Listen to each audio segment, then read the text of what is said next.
All right, and we're golden. We're recording. Welcome, everybody. Welcome back to the More Sports Please podcast. We're joined by the normal crew. It's the first time in like a year that we've recorded.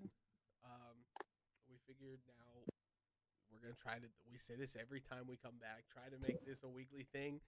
If it fits into our schedule, we'll get it going. If not, we might skip a week and then hop back on the week after.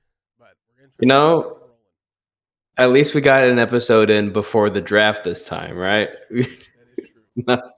That's a big step. That's a big step for us. It really is, That yeah. is true. Instead of our annual draft live stream, you actually get an episode of content before that. Yeah. Absolutely. It's a massive step in the right direction.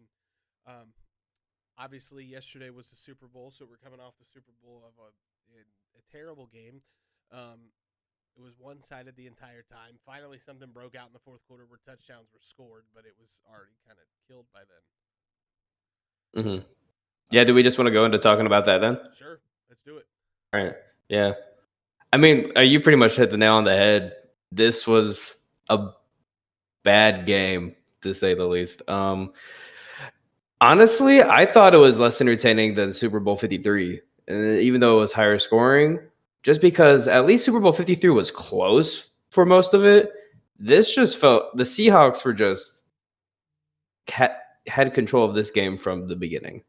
Like, yeah, maybe the Patriots might have came back, but guess what? You don't got Tom Brady anymore, right? You got Drake the Schedule May on your team, and he's not gonna win it for you. Just kidding. I think Drake May is a great quarterback. Obviously, he just, with the lack of playoff experience, didn't work out for him. The defense has really been carrying them throughout this entire playoff stretch.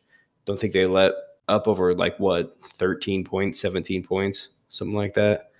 Um, so their defense really doing a lot of the heavy carrying, and honestly, with Mike McDonald just completely shutting down that Patriots defense, Seahawks only just run it with Walker and get a first down, kick some field goals, and that's all you need to win the game. So yeah, bad game, but I was expecting it to be low scoring, maybe a little bit closer. I feel like this just really exposed how beatable the Patriots were. Yeah. I think it was an entertaining game, but it was at least I don't want to say it was close for most of it because it did feel like the Seahawks were in control, but it definitely felt like one of those games where at least a total blowout and it was like, oh, one play could kind of change the course of the game. And I think we kind of saw that late when the Patriots finally hit the board. It was just at that point that was too little too late. Like if that had happened alone, maybe it would have been a more entertaining game. But um, it's not the worst Super Bowl I think we've had. Obviously, there's been some pretty bad ones over the last decade, 10, 15 years. I mean, the last one the Seahawks won was probably the worst Super Bowl I've seen in my lifetime. How about you guys? Yeah, yeah. Yeah, it was one of the Super Bowls ever played. That's for sure. This was a Super Bowl that was played. I read Yeah. something funny in the comments of live stream I was watching. They said this Super Bowl could have been sent in an email. I think that fits the Super Bowl entirely, perfectly. Yeah. I mean, I had a prop bet going, or a prop bet. I had a bet going yesterday for a parlay of a certain amount of people going over a certain amount of yards, and Drake May ended up hitting it in the fourth quarter with his yards. I had, and what the hell's his name? I can't remember. The MVP, Kenneth Walker? Kenneth Walker. For some reason, his name Yeah. escaped my mind. I had Kenneth Walker going over a certain amount of yards. I had a bunch of other things, but the one that didn't hit that I was surprised was Jackson Smith and Jigba. I had him over 80 yards, and he was a non-factor that first half. Basically a The non-factor the whole game, really. the one thing they had to do was I put him on an island with Christian Gonzalez and bracket him. That was the game plan, obviously going into it, and they executed it perfectly. Because one, Christian Gonzalez is just that good of a corner, and two, if you bracket him all game, you don't who else is gonna really get into it besides like I don't know Rashid Shaheed for a little bit, and then Barner actually had a pretty good game in there. Yeah. But I think if New England doesn't have Christian Gonzalez, that game is scored a lot higher in Seattle's favor. Gonzalez broke up 2 touchdown passes that were turned into, Mm-hmm. I believe, field goals or no points in general. So, I mean, Christian Gonzalez already took off 14 points away from Seattle, saving it from a higher scoring blowout than what it was. But I think he was a real game changer for that defense. It just sucks. I mean, I don't know, a lot of people will tell you they saw this coming with the whole thing, but Drake Maye had several turnovers in the postseason.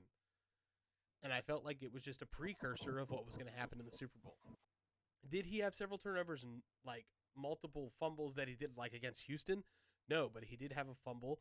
He had an interception. I get it was in late games where he was trying to make stuff happen, but It was a bad interception too on that last one. I get you step in and you get hit. You can't really fully step into the throw, but man, that's a touchdown if he puts more air on it. Absolutely. Maybe talking about a different winner. That's like a game changing play. Another fun fact to bring up about this Super Bowl, I guess not this Super Bowl in particular, but the people involved in it. 2-year quarterbacks that have went to the Super Bowl in year 2 have not been back since. It's a small sample size. I remember hearing the stats some years ago. Yeah, it's Mm-hmm. a bit of a small sample size, but it's Drake Maye, Colin Kaepernick, Dan Marino, Joe Burrow, and Brock Purdy. Mm-hmm. The Mhm. jury's still out on Brock Didn't- Purdy and Joe Burrow. They obviously can still make it because they're still Yeah. playing, but and Drake Maye, obviously, but I don't know. I think a lot of this does play into how their schedule was. They had a cakewalk, I'd say 3/4 of the season. They played their competition early in the year. I guess not. They didn't really play competition early in the year. They kind of didn't have their footing earlier in the year, dropping a game to LA, dropping a game to Pittsburgh in New England. They dropped 2 of the first 3, and then kind of got it together, and then ended up dropping to Buffalo later in the season. But when Buffalo is your only competition throughout the whole year, kind of says something about your schedule. Your division rival you play I twice a year mean, is your let's hardest also opponent.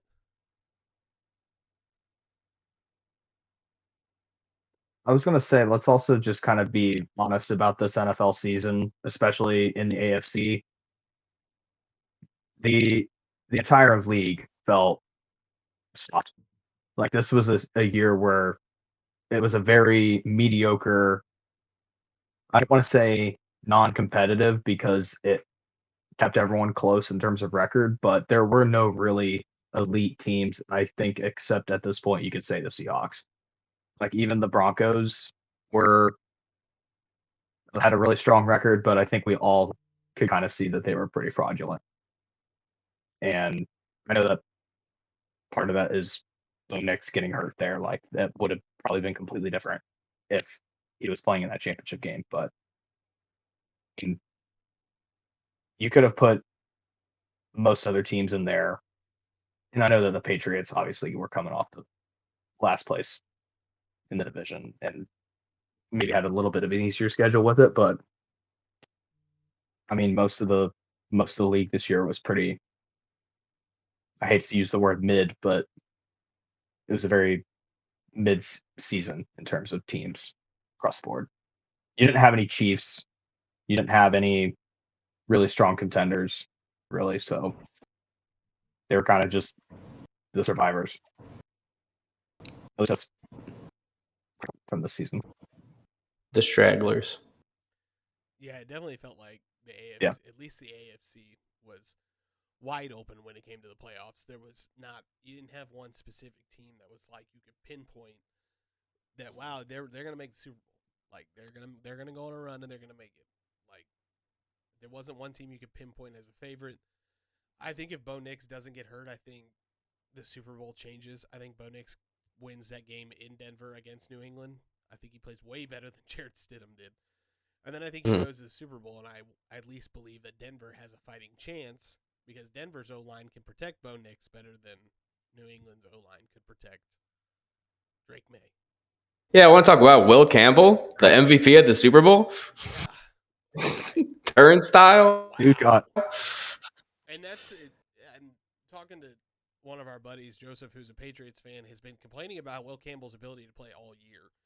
And it's kind of surprising because Will Campbell, I mean, we mentioned this several times, I believe, on the podcast of the draft thing, that his arms, he doesn't have the arms long enough to play tackle, but they're too short to play tackle, but he doesn't fit guard well at all. He's a weird offensive lineman, and it shows this year he didn't fit into tackle well at all.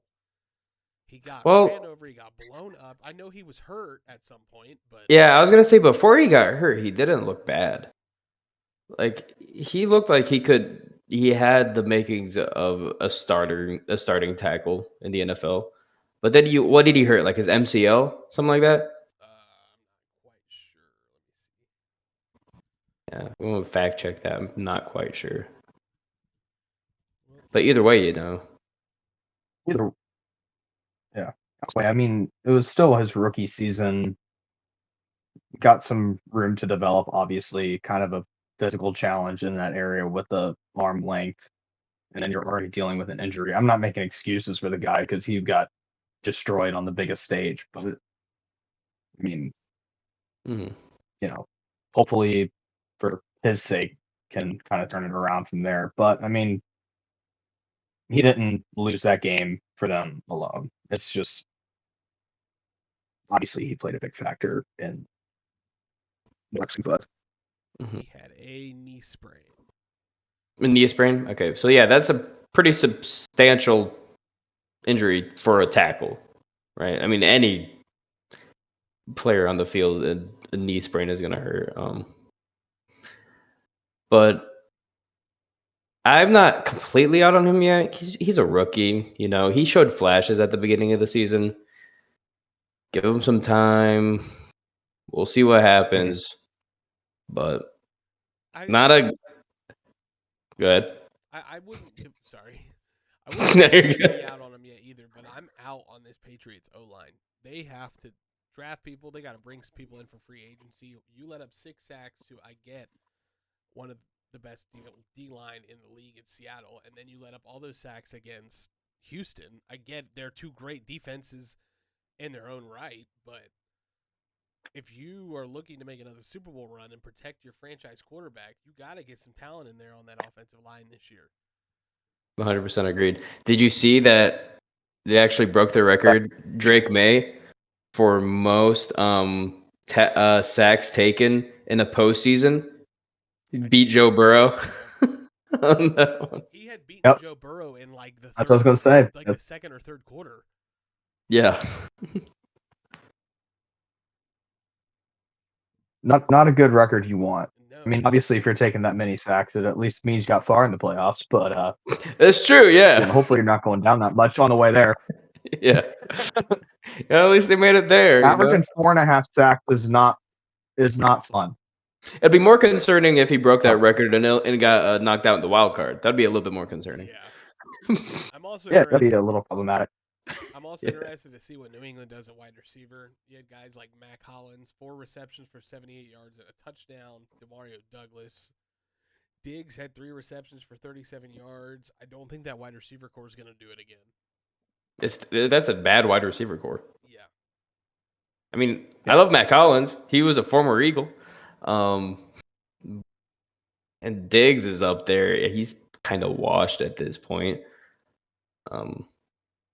I don't. That's a bad wide receiver room on paper. So you got some. I would be a little bit scared if I was Patriots fans. You got lucky. I mean, not. I'm not. They didn't get completely lucky. Obviously, making the Super Bowl is not luck, right? You got to be firing on all cylinders to make that game. But you're one of the most healthiest teams in the league, and you have one of the easiest regular season schedules. And then you have to go against the Chargers, the CJ Stroud-led Texans, and then the Stidham-led Broncos, the championship, and your defense is holding them to like less than 13 points a game. This was the time to win it. The cards don't align more perfectly than that.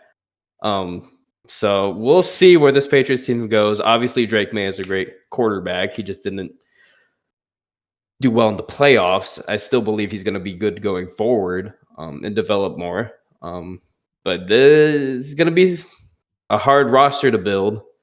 I don't know if I trust their GM to do it after some of the past draft picks these few years. But Yeah, we'll see. I don't know either. They do have a ton of cap space going into the next year. I believe they're like top 5. Let me see. But yeah, you're right. I mean, when you go into the year playing against, or not even the year, when you go into the playoffs playing against 3 of the worst offenses, Denver's offense isn't too bad when Bo Nix is in there. But 3 of the worst offenses in LA with an offensive line that can't protect their quarterback just as bad as New England's couldn't protect theirs. Then you go to Houston with C.J. Stroud and an offense that can't generate anything and has to rely on their great defense. And then Denver, who had Jared Stidham at quarterback, who hadn't played a game since 2023. I mean, I know you say you have to be firing all cylinders for the Super Bowl, and it doesn't rely on luck that much, but I do think luck played a little bit into this. And 100%, They yeah. 100% got the luck of the draw when it came to this entire playoff run. They finally got to the Super Bowl and on the doorstep of winning one and played a competent offense, and they got shown. Like, their defense was able to hang with them for the first couple quarters, but, I mean, once you get stuff going, they weren't able to stop Kenneth Walker. He was getting 8 yards a carry. And that's coming off of a Kenneth Walker that was looked at to be a running back 2 for the year behind Zach Charbonnet. Everybody wanted Zach to start because Zach had the better he was playing better. And when Zach went down, there was a bunch of question marks with, can Kenneth get it done? Is Kenneth the dude? He hasn't really shown that spark, and he has, through this whole playoff run, has done phenomenal. He learned how to run forward instead of dancing behind. He just, and this, I wonder if Kenneth really played himself into a new contract in Seattle this year. I wonder if he did earn himself some money by winning the Super Bowl MVP. I don't know. The stars aligned a good way to do it perfectly with New England, and they just also didn't get it done. Not to mention how healthy they were. Yeah. In terms of, I mean, they had any starters injured? I can't tell off the top of my head. I think so, but I don't know their roster well enough. I'm not gonna act like I do. So I'm gonna act like I do. I don't think they had any starters injured. 0 starters injured for this. What year at this point? I can't remember for sure. What was that? What year is Kenneth Walker in at the? This is his final year of his rookie deal. Mm-hmm. So Of his rookie year. He's an impending free agent going into after March 9th. Okay. Yeah, I think that. I'm assuming it'll probably be with Seattle, but I think that's going to. This playoff run, I think, is going to pay him a lot of dividends for getting the bag coming up. I mean, especially you're looking at the last 2 years now, Super Bowl champion kind of being dictated by a dominant running back being in the backfield. Like, Eagles go get Saquon, they go and win the Super Bowl. Kenneth Walker goes on the playoff run of his life, they win the Super Bowl. Like, I don't necessarily know if it's going to we're going to go back to the early 2010s days when it was like before people started to see running backs as more replaceable, but I think the value of a dominant RB1 is starting to regain some value. Yeah. New England has $42 million going into this new year. They got money to play with. Yeah, they're ranked 10 or 11th in salary cap. Almost over 1/3 of the league is in negative. That's crazy. Green Bay, Houston, Chicago, New Orleans, Buffalo, Detroit, Jacksonville, Miami, Dallas, Minnesota, and Kansas City, all in negative cap space. Yeah, you're gonna have to start working that magic. Cap isn't real, anyways. That is true.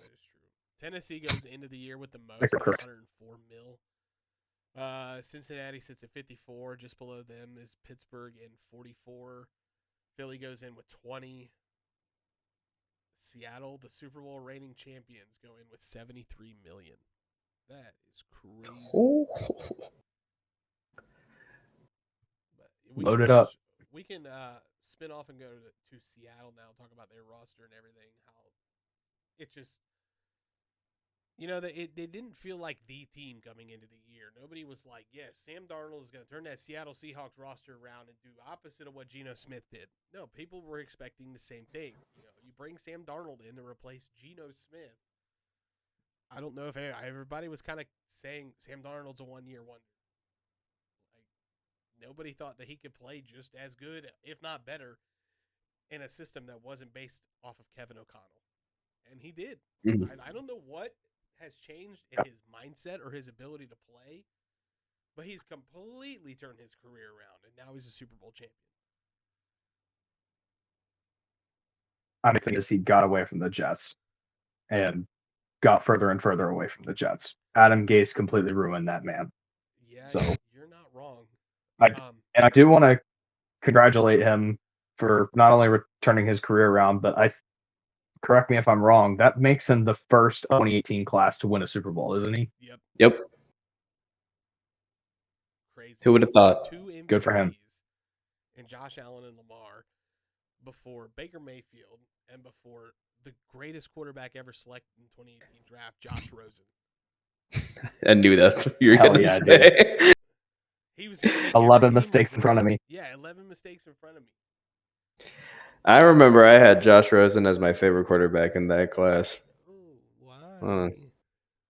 I don't know. I think mine was a toss-up between Darnold and Baker. I think that mine was. I think that's what mine was. Darnold and Baker. I just liked Rosen, and maybe if the cards turned out differently, he could be winning a Super Bowl last night. If the cards turned out differently, the cards, yeah, exactly. The pun. I will say, going back to that draft class, I was not a fan of Josh Allen coming out of that draft class. I feel like a lot of people weren't. I feel like a lot of Bills fans weren't excited when he got drafted. It's true. And he really wasn't that great his first year. He was kind of like middle of the pack quarterback. Everybody thought he was a bust, and then he turned it around after he stopped turning the ball over. That helps your career, by the way. I don't know if quarterbacks know that, but don't turn the ball over, and that helps you progress as a quarterback. True. That's what they say. That's what they say. Speaking of turning the ball over or lack thereof, Seattle had 0 turnovers on, I believe, I don't know if them as an offense in total or just Sam Darnold, but their offense, or one of them didn't turn the ball over the entire playoffs. The entire playoffs? Yeah, the entire playoffs had 0 turnovers. Wow. Just play it safe, Your defense is good. You got a defensive-minded head coach. Your defense is great enough to just smother these other dudes, for the most part, except the Rams. And you just play safe with a quarterback like Sam Darnold, who is good, don't get me wrong. But he plays well in that system, and you want to keep him comfortable. And that means not putting the ball in harm's way, Not taking risky plays that you might with like a Patrick Mahomes or a Josh Allen or a Joe Burrow. That Seattle has those sure-handed guys at wide receiver with Cooper Kupp and JSN, and then bringing over Rashid Shaheed, a guy who's got that speed and can beat guys even if he can't lock onto the ball. He's 5 yards away from the corner. Yeah. So, by JSN, do you mean ECRA, the Emerald City Rat Artist? Who came up with that? Where is this? It was like some dude in like the Stay Hot podcast like Discord group or something, just like said that at the beginning of the season, and it's been a running joke. And Bladen Kirk, one of the hosts of that podcast, just was at the Super Bowl media. And he's like, you know what? I was gonna ask him something else, but I'm just gonna say this, and then it blew up. Nicknames are supposed to be short. I know that's like it's ironic. It's ironic. That's the point of it. JSN, nah, ECRA. That's what it Speaking of is. nicknames, do we want to touch on what This is the Drewski- first I'd heard about that. I'm paying not nearly enough attention to anything going on, so that's the first I'd heard about that. I did hear about the Drewski thing, though. I did. I did see that. Poor Barry You need to look up- Sanders, dude. What's the Drewski thing? Did I miss Big that? wolf. The NFL honors. Oh wait, no, yeah, no, Oh, I never saw what? the clip, but I did hear about it. I did hear about it. He Yeah, straight up said it on live television. Just fucking. like, see, at Yeah. least Emerald City Route Artist is like just a fun thing. That's like an important moment in a dude's career, and you're just gonna purposely mispronounce his name. When he originally said the name, he said Jackson Smith Ninjigba. He said it correctly. Reread it and said the word. Like Oh, it didn't. It Wait. didn't make any sense. are you pronouncing his name right? Ninjigba? Injigba. I thought it was Ninjigba. Jackson Smith Injigba. I think it's Njigba. I thought it was Jackson Smith Ninjigba. Either way, But you're right, because there is an N there.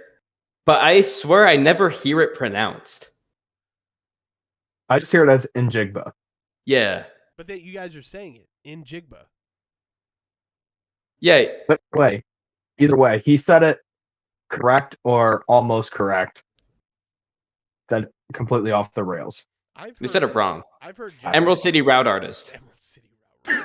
I've heard Jackson Smith and then Jigba, Nudjigba, Injigba, Jigba, And Emerald City Route Emerald Artist. City Route. Artist. His reaction to that was so priceless. He just went, "That's nice." He didn't want to be there. Yeah, he just seems like a no nonsense guy. Speaking of no nonsense guys, Sam Darnold seems like a robot. I don't know if you watched any of those interviews or his interview after the Super Bowl. He's like, "Yeah, this was nice." He's just holding back all he did- wants to say about the Jets. Gonna say any of the post game interviews or anything, but I saw the immediate after the clock hit 0 and the confetti's going off and stuff, and he's just like dapping people up. Like he's not like celebrating or going crazy or like the redemption arc or anything. He's just like, we won. Maybe Yeah. that's how he turned his career around. He is a robot. He is an AI version of the original Sam Darnold. Sam Darnold truly was seen ghost and got abducted, molded into the perfect quarterback, and now is a robot. I've never I think you're seen right. something You're like right. that. He was even players that win the Super Bowl more than once. Tom Brady, who won it 6 times, showed so much reaction, and he was just like, "This is nice." Brother, What about Jalen Hurts? It only took us being back for Herbert to start. It only took 20 minutes of us being back for Herbert to start wheeling out conspiracy theories on how Sam Darnold's not a real We're person. back, baby. Yeah, this is a podcast about conspiracy theories, actually. Welcome back to the More Conspiracy Theories, Please podcast. But yeah, bad game, by the way. I don't know if we forgot to say that, but I didn't like it. But shout out Bad Bunny. That was a good halftime show. That was, I agree. And if you disagree because the music is not your choice, fine by me. That's a personal opinion. But if you disagree for any other reason, get the flip out, man. flip out. I do want to get back in. I do want to get back and watch it. I did unfortunately miss it because me and my buddy had to go get takeout because we were starving, and I have to go back and watch it because I heard it was good. Yeah, so You I'll need go to ahead. watch that, bro. You need to watch that. What? You missed the Super Bowl for takeout? Huh? We were going to do DoorDash, and then it wasn't an option, so we had to go on a side quest. How long? We didn't was miss your the whole Super takeout Bowl. It was the section? halftime show. Oh, halftime show. Okay. Yeah, not the I was actual. Yeah, gonna just the say, halftime show. We went Just to the dinner halftime for show. 4 hours and we just missed the Super Bowl. Yeah, we just didn't watch. No, it was just during halftime. I get Great that. show. Yeah, it was really good. It was very visually pleasing. I enjoyed a lot of the choreography and the set in general. It was very pleasing to the eye. He brought Puerto Rico into the Levi Stadium, basically. Yeah. It looked cool. Like I saw the set design. I think when like the clip where he's saying "God bless America" to every country in the Americas, like it looked very, like you're saying, aesthetically pleasing. Like it looked super chilled, super fun. Like it looked, Mm-hmm. Those trees. And how about that? Oh yeah, the trees with the people in them. The trees had people in them. Like That was funny. and they got paid like $18.50 to stand. what was it that happened with the? What happened with the like some folks getting married like with Bad Bunny there? Like what was going on with that? I heard about that. So, from my knowledge, they actually got married during the halftime show. Like that. Yeah, it was just part of the choreography. That's Like sick. It was a legitimate wedding during the halftime show. it's funny. And also Lady That's Gaga incredible. surprise That's the appearance. ultimate. That's the ultimate flex right there. It is. Yeah, I got married at the Bad Bunny halftime show. I should have waited. Maybe I could have. Yeah, that'd have been one hell of a bachelor party. Just had to wait 5 months, dude. Yeah. But All right. You're right with Lady Gaga's surprise appearance. I didn't hear anything about anybody being a special guest, so I was surprised to see her there. And the rendition that she had of I don't know the title of the song, but if the world was ending, Die with a Smile. Yeah. Her rendition of that as like a salsa dance didn't fit at first, but I think she kind of got it to go together eventually. That's it. Yeah. She found the sauce. I agree. All right, that was the Super Bowl. Now the football season's over. Sorry. Yep. Now with more sports, please, we turn away from football and to NASCAR. The Daytona 500 is coming up this Sunday. Leave your driver picks down below. I will be at the race. It was a Christmas present for me and my father. We're going on vacation with the family this week, so we are leaving Thursday. We'll be in. Damn. Yeah, it was. Lex was talking. We were all talking. We were like, we really haven't had a family vacation together. We're not sure what to get Nash. So we got us all beach trip. And my dad was like, we should go to the 500. I was like, okay, here's a Christmas gift. If you want to pay for a hotel, we will pay for the race. So we I'm paying monthly for this race. This was not bought up front. So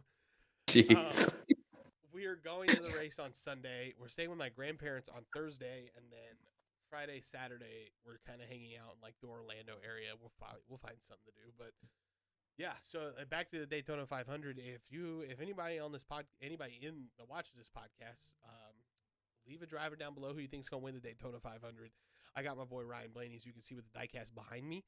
That is who I'm rooting for. There's your NASCAR topic. If my father watches this, there you go. We got 60 seconds of NASCAR. And then Meg wanted me to talk about hockey. Penguins are back, sort of. I don't know. They're winning games now. It's crazy to see that the Penguins went on a roll. And playoffs start in like 2 months. So anybody else want to add to the hockey topic? Megan? I was gonna say I'm really looking forward to seeing when Vegas hoists another division championship banner up, and then immediately loses in the first round. It's gonna be fun. A classic. Favorite We're pretty bad. Annual tradition for the Steelers to do. We came we're back to football. I went to my first Flyers game ever, like 2 weeks ago. That's fun. I like hockey games. I've been to a few college hockey games, but never a professional one. So it was at the Blue Jacket Stadium arena nationwide, and the Flyers went down early, came back late, tied it up, and then just fell apart at the end. So I feel like I got an authentic Flyers experience for my first time. So that seems pretty genuine to the yeah. Yeah. I will give it to the Blue Jackets. Nationwide is a good arena. Yeah, I it's do like fun. that one a lot. I had Tim Hortons. I got a coffee and Timbits. They're in between the first and second period. Timmy's. I haven't had Timmy's in a while. Mm. I can't say anything bad about that. Timmy's during a hockey game, but you know what? All right. Take it. I drive back home and it was going to be late, so I wanted to get some coffee in me. That's fair. I got that. I'm trying to figure out something here with the Penguins. I know they dropped the game here recently, but they were like on like a fucking 7 or 8 game win streak. 1, 2, 3, 4, 5, 6 game winning streak. Dropped 2 recently. One to the Senators, one to the Islanders. They play tomorrow. No, they what? There must be All-Star break because it's or Olympic break. It's for the Olympics. That's right. Yeah. Yeah. They don't play till the 26th against the Devils at 7, but they're currently second in the Metropolitan Division, which is crazy for this Penguins team because normally they're up down up down up down up down up. They win a game, drop a game, win a game, drop a game. They kind of win like on a winning streak. They like win 6, drop 3, win 6, drop 3, which evens out at the end. So it's or not evens out. Vegas has lost more games than they've won, and they're in first place. That's crazy. That's funny. That's our division for you. We just keep going to overtime. We are overtime merchants for sure. Over 14 overtime losses. Wow. Yeah.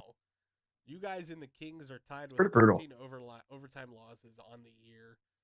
Pittsburgh's in second with 12, and then Philly is in third with 11. Look at us. And going to overtime and losing.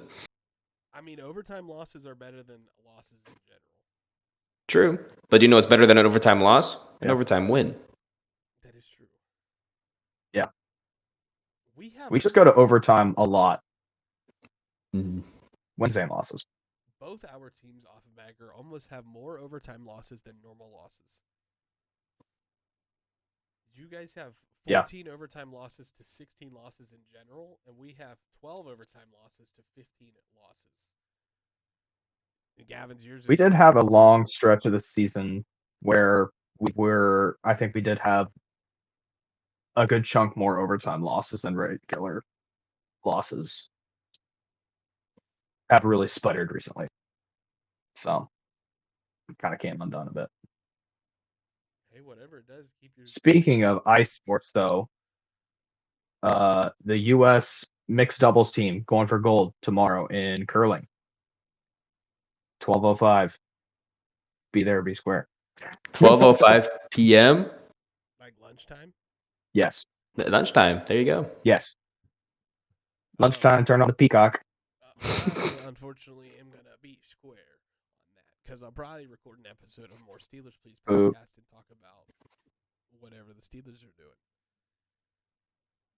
More Steelers, please. How about less Steelers, please? I'm gonna start my own rival podcast where I wait for you to put out an episode and I just dispute all of the points that you made in the episode of the More Steelers, guys, please. as you can see, another episode of More Steelers Please podcast dropped, and this is the Less Steelers Please podcast. We're going to review that podcast and dispute everything he said. Exactly. It's a moneymaker. Here's why everything Herbert said was wrong. He said the Steelers are out of Pittsburgh, Pennsylvania. That is false. There are Steelers everywhere that steal from several companies around the world, not just in Pittsburgh. Yeah, you're writing it for me, bro. I'll be your ghost writer. I will say things, and then I will help you dispute what I say. That'd be like a cheat code for like if you want to get big, you like create rap beef or something, but you like ghostwrite for the rapper that's dissing you. So you're just manufacturing this beef that isn't real, but you just want it to like get ahead. Write that down. There was a time period around, I want to say 2017, 2018, where their diss tracks were big on YouTube. And I remember that, yeah. the sidemen dissed each other And it was a total fucking plot to just grow their community and get a bigger name, because it was a group of like 7 friends. They just started dissing each other, and they were like, "What the hell's going on?" And it was a total plot just to be like, "All right, you say this, I'll follow, but diss you, and we'll just keep growing and growing and growing." So They're just ahead of the game. yeah, this podcast has completely gone off the rails. Podcast about sports, by the way. Yeah. It's hard to talk about sports when the Super Bowl just ended and everything else is in Yeah. a dead zone. Football's the only real sport. We all know that. Come on. Like, we have the Olympics, but I'm going to be honest, I haven't tuned into a single Olympic event. I've been bad this year. I've had it on in the background for stuff, and like I've watched some of the curling, some of the women's hockey. I couldn't tell you much. We haven't done too much yet. I think we won gold today in something. One of the figure skating competitions. I think it's the first medal we won, but Dude, we are lacking. I don't know. Yeah. We're like Pitchers reported today. Baseball's coming back. Yeah, I was about to say, I just saw a headline before this podcast started that the Phils are hoping to trade Castellanos before everything gets going. So I get he didn't have a great year, but I still like him. He's the only jersey I have with the Phils.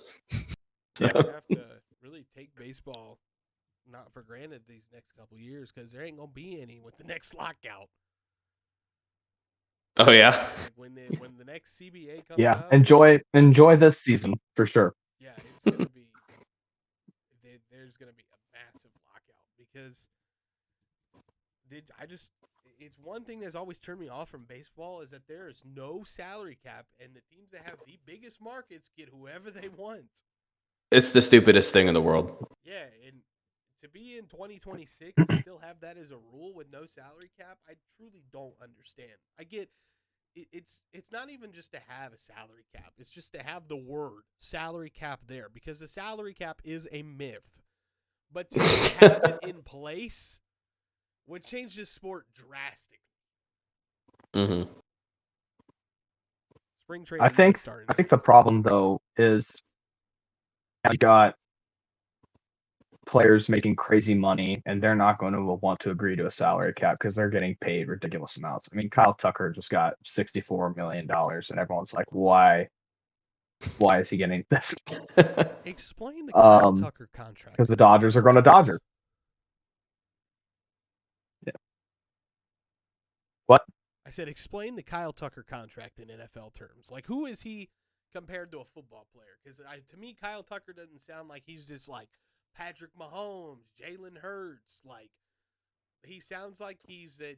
Oh God, I'm trying to think of when there was a crazy.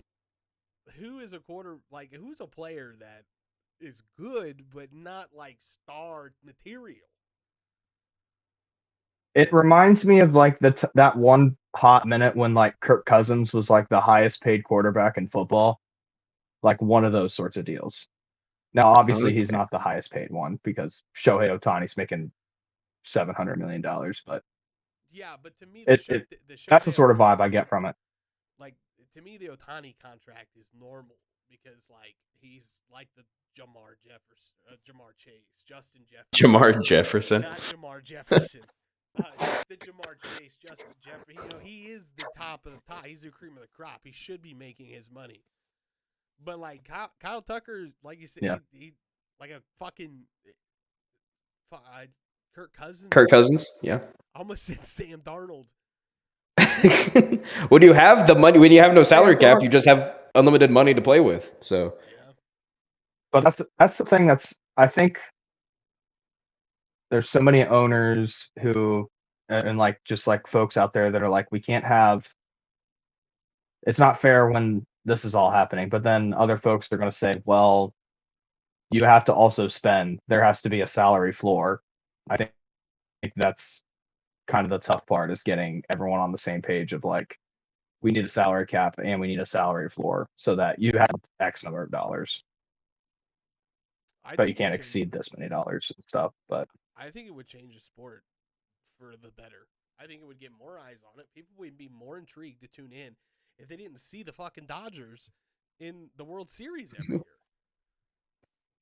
Like, Yeah. it's, and you can't even compare it to the Patriots being in the Super Bowl every year because they didn't have infinite amount of dollars. They just had the best player in the National Football League on their team every fucking year. Like, if there comes to a time where they do put the salary cap in and the Dodgers are still making the World Series every year, that's different. They have Ohtani. They have a guy who can play, who can pitch, who can throw, or who can pitch and who can hit. And if they make the World Series every year, that's, they have that best guy. But he's not playing every single game of the season. Yeah. But, it's all going to go out the window. 7-win Reds win World Series with the power of friendship. Yeah. That's what they're going to need. The whole argument's going to go out the window. When the Pirates inevitably make the World Series because TikTok Livy Dunn is helping them push the TikTok fandom, and they're going to be like, we want this team in it. You get more money that way. Yeah, you get the ad revenue. It becomes a fucking national market because everybody's like, my boyfriend is Paul Skeens. Nice Livy Dunn impression. That was really spot on, I think. I like the whatever this was. Me doing a TikTok dance. Yeah. Well, she's a gymnast, right? The resemblance is uncanny, dude. Yeah, she is a gymnast. Yeah, the dude. She's not a TikToker. I don't know, man. Anything to just turn this fucking sport around. I get excited for it every year, and then, like, after the first 2 weeks, I tune out. I'm like, this is just not worth it. Pirates are ass. They don't spend money. The Dodgers are just going to win everything anyways. Well, we're going to have to lock in this year, especially with the lockout looming after this season. And if keeping to our word and doing weekly podcasts and stuff, we're going to need things to talk about. So we're going to have to stay on top of our baseball. Or we're going to start talking about conspiracy theories again. Yeah. Dodgers actually have the most amount of money because they dig up old professional baseball players from the ground and put different souls of random people in their body and turn them into amazing players. Pete Rose? Nah, that's Shohei Ohtani. Yeah. Here's how the Etsy Witches are winning the World Series for the Baltimore Orioles. Yeah. How much do I gotta pay an Etsy Witch to get a Phillies World Series next year, please? Yeah, no shit. Yeah, but even if the salary cap, at least $7. Even if the salary cap is in place, the Pirates are gonna be bad. So. Yeah, I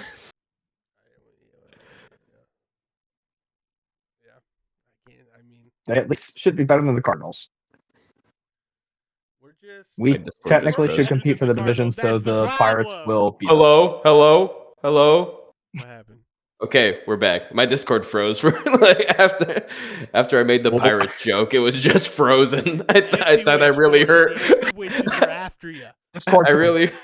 I hurt Herbert's feelings so bad. You froze my Discord. Your comment about the Pirates will hopefully still be better than the Cardinals. We weren't better than the Cardinals this year. 71 and 91 is what we went. The Cardinals went. I didn't say anything about being better than the Cardinals. No, Offenbacher did. Oh, he did. Okay. I said they should be better than the Cardinals. Some people think the Reds have a shot to maybe compete for the division since they got Eugenio Suarez, and because of that, the Pirates will have a better record than us. So you're welcome. That's just how it works, A winning season is really all that I ask for at this point. I don't even ask for a playoff berth. My standards for my fucking teams are very low right now. A winning season for the Pirates and a playoff win for both the Penguins and the Steelers. Not a playoff win for the Penguins, a series playoff win. And then a playoff game win for the Steelers. I'm not asking that much.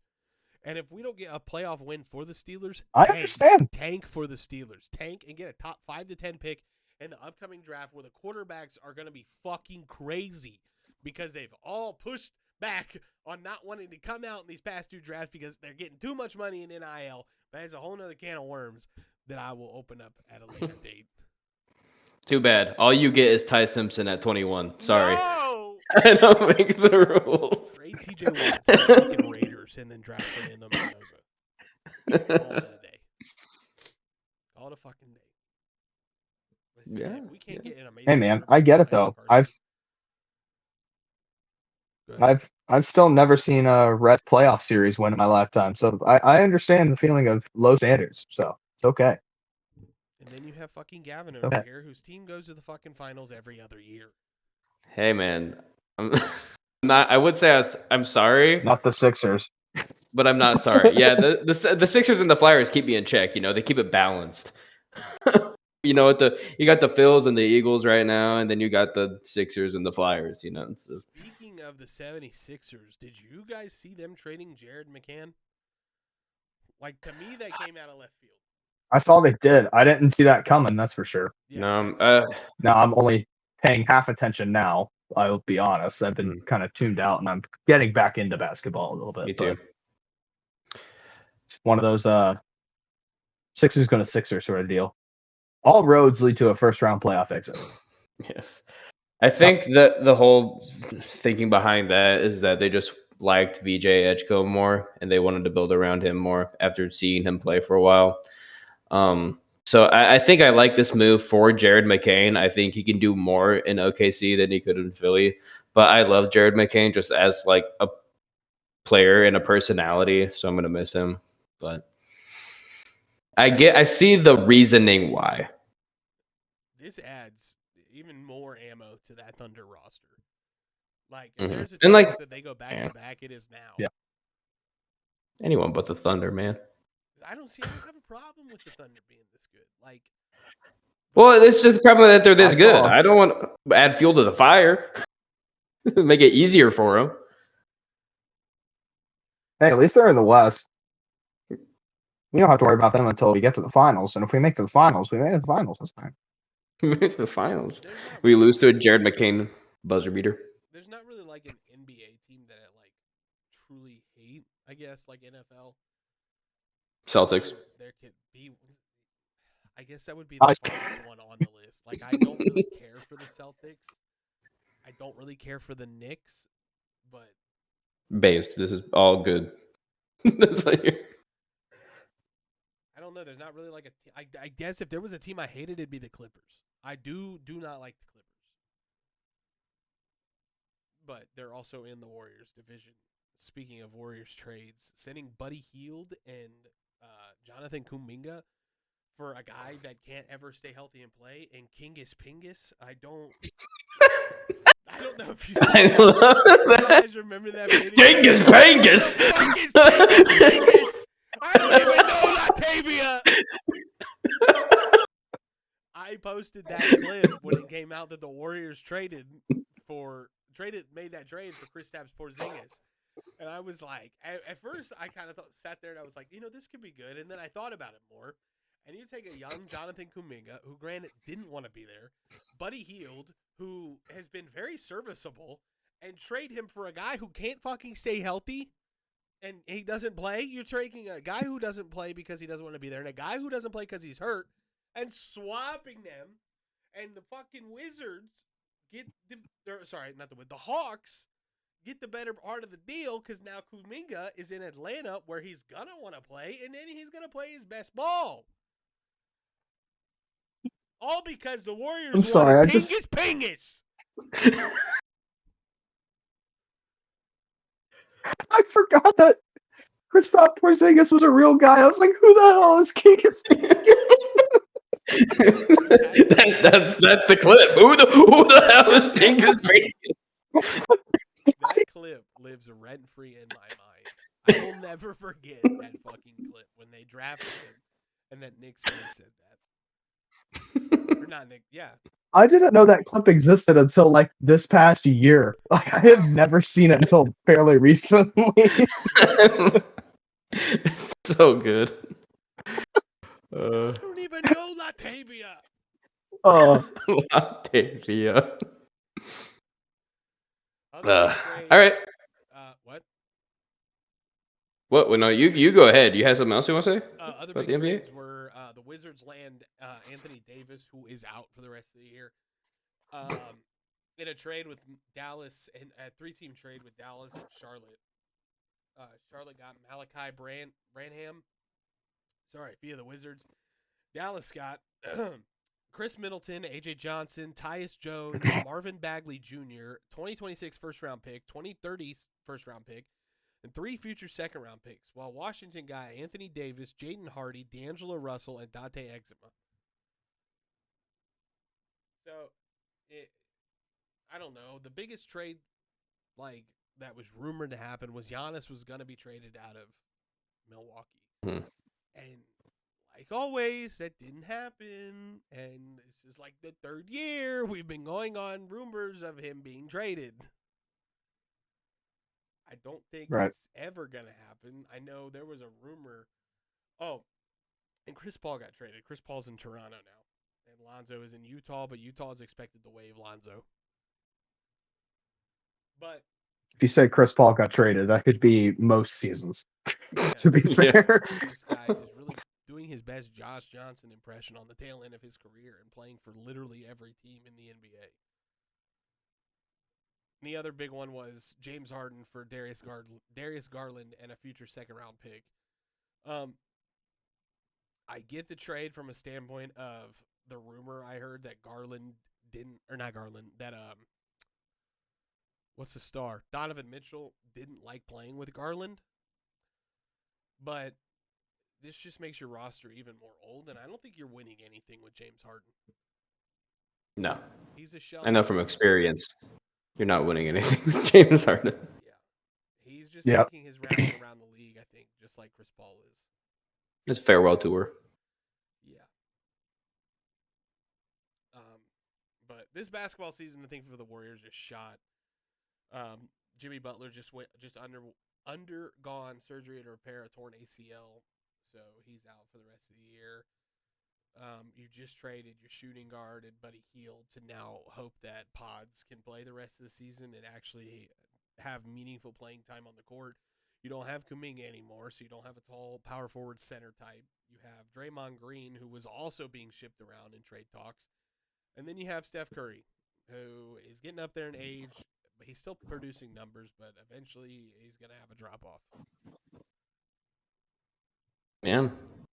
It's the old NBA, man. How old is he at this point? 30.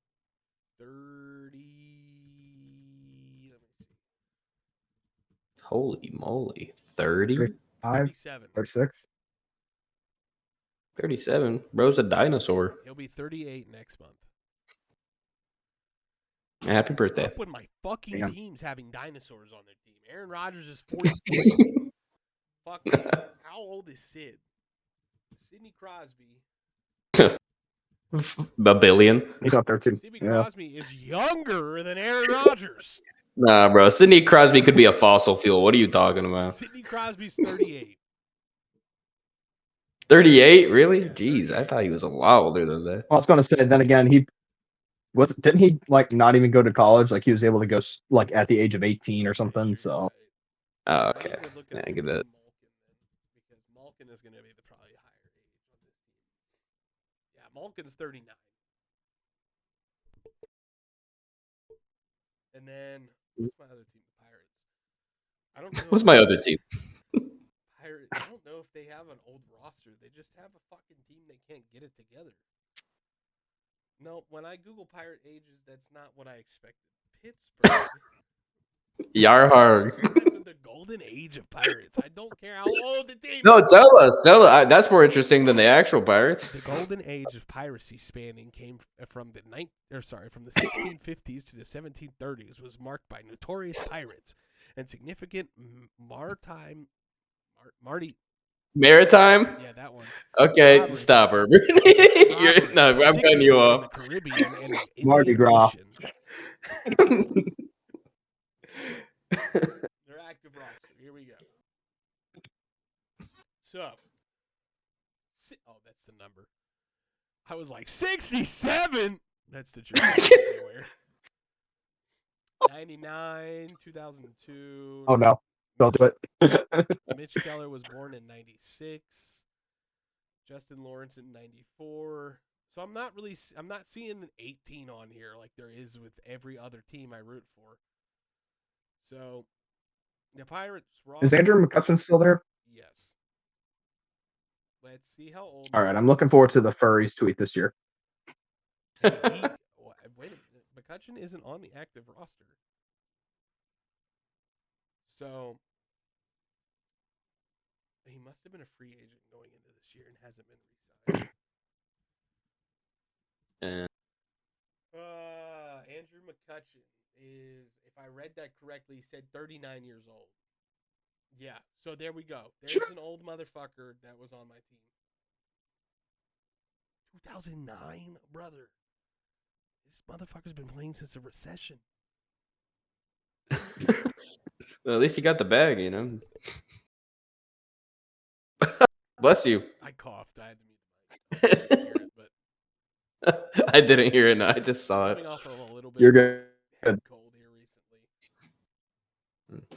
Yeah, he's currently he's currently a free agent. But Okay, so he's not with anyone then. yeah. There you go. He still counts as a Pirate. He is the last team he played for. 1986. There we go. So my team just doesn't like to hit the reset button when it comes to old players. Gotta hold on. Gotta milk them for as many years as they got.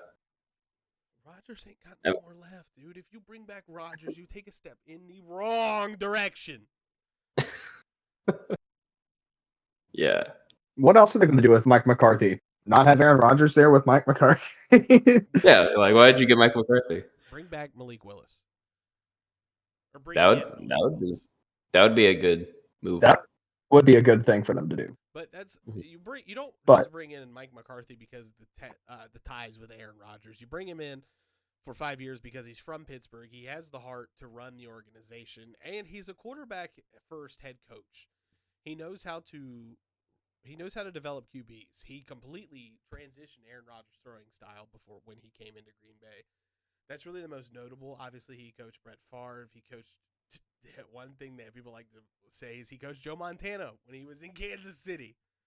So, but he's a quarterback head coach. They're really trying to surround themselves with quarterback guru coaches, I think, on that coaching staff, which is perfect for a guy like Will Howard. Well, I mean, that's fair. Like, it does feel like in the end, it is still replacing. I know it's defensive coach versus cornerbacks coach, but like as far as old heads in the NFL, you're still kind of replacing Mike Tomlin with dollars. Yeah, that's how I viewed it at first. I think it's the You're problem. replacing Mike Tomlin with Mike Tomlin. Mm-hmm. But I hope the offensive minded thing really changes. Mike McCarthy, the one thing that keeps drawing me back in with his coaching is that he's from Pittsburgh. And he has the heart for that organization. Like, this isn't a head coach that's got the head coaching job of, I'm going to take this team to the Super Bowl because I'm a head coach. This is, Mike McCarthy's like, I want to take this team as far as I can because I am from this city. This is my team, and I want to give everything to the city that they've given me. Hart can't call plays. That's what you think. Because for the I was past gonna 20 say, years, we had, somebody who didn't have heart was calling the plays. We have a guy that was a quarterbacks coach and also was an offensive coordinator at the University of Cincinnati, is the head coach and play caller of the Cincinnati Bengals. And alas, they are winning in spite of him, not because of him. They're not even winning anyway. So Yeah.